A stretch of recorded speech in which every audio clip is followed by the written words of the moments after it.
everyone, Teacher Adrian here. We're taking a break from our ocean unit today to talk about something that's a lot bigger. A lot bigger than the ocean, you say? You betcha.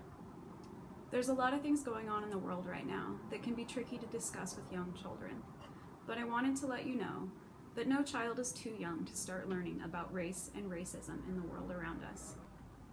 Studies have shown, and I'll cite these in the description, that at birth, infants look at all faces of all races equally, but children as young as 3 months already prefer to look at faces of their own race.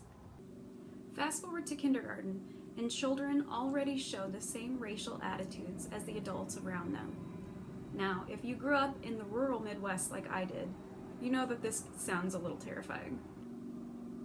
I know for a fact that a lot of parents and educators think that the idea of talking about race and racism sounds daunting, and it's too much and the kids are too young. Well, guess what? Pushing aside those talks, discussions, and questions obviously isn't helping. The time for silence is over, and we owe it to this generation and the next generations to take that first step. I know I learn a lot from reading books, and often one of the easiest ways to open up a dialogue is by reading.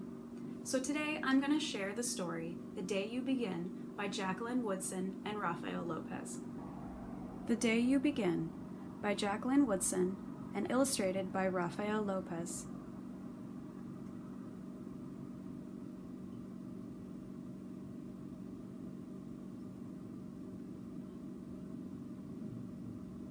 I like this picture a lot.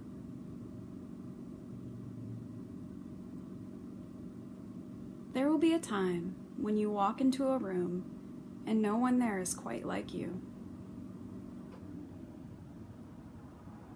Maybe it will be your skin, your clothes, or the curl of your hair. There will be times when no one understands the words that curl from your mouth, the beautiful language of the country you left behind. My name is Rigoberto. We just moved here from Venezuela. And because they don't understand, the classroom will fill with laughter until the teacher quiets everyone. Rigoberto, from Venezuela, your teacher says so soft and beautifully that your name and homeland sound like flowers blooming the first bright notes of a song. There will be times when the words don't come. Your own voice, once huge, now smaller when the teacher asks, "What did you do last summer?" Tell the class your story. "We went to France," Shayla says. "These shells came from a beach in Maine." A boy named Jonathan holds out a jar filled with tiny shells, so fragile they look like they'd turn to dust in your own untraveled hands. "My whole family went to India, Spain, South Carolina." Each souvenir a small triumph of a journey, with their travels going on and on. And as you stand in front of that room, you can only remember how the heat waved as it lifted off the curb, and your days spent at home, caring for your little sister, who made you laugh out loud and hugged you hard at nap time. You can only remember the books you kept on reading long after she had fallen to sleep.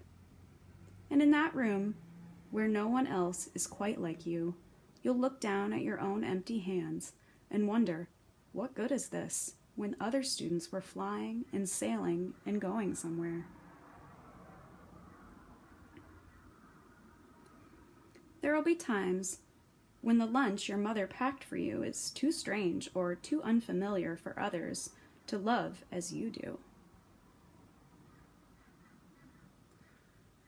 When even your own friend Nadja will wrinkle her nose and say, "What's in there anyway?"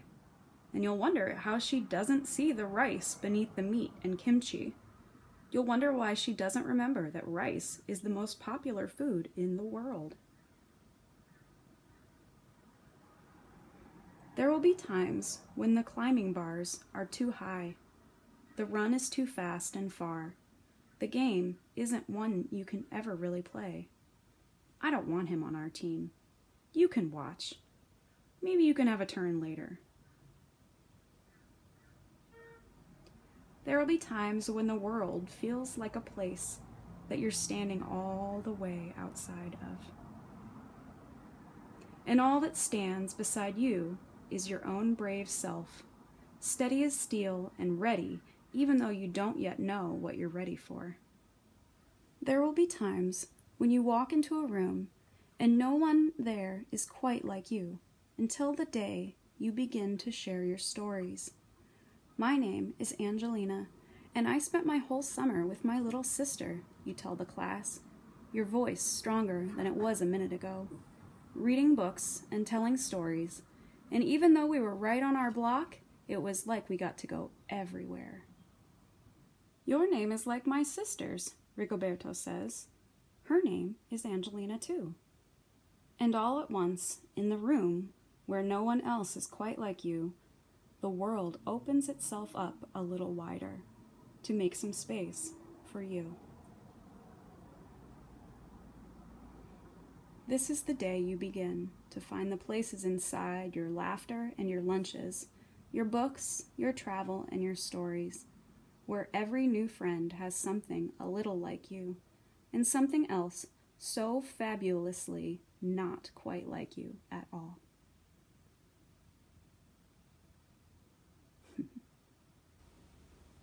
I hope you enjoyed this story. I very much like the pictures and the message that sometimes we feel like outsiders and how brave it is to use your voice when you feel that way.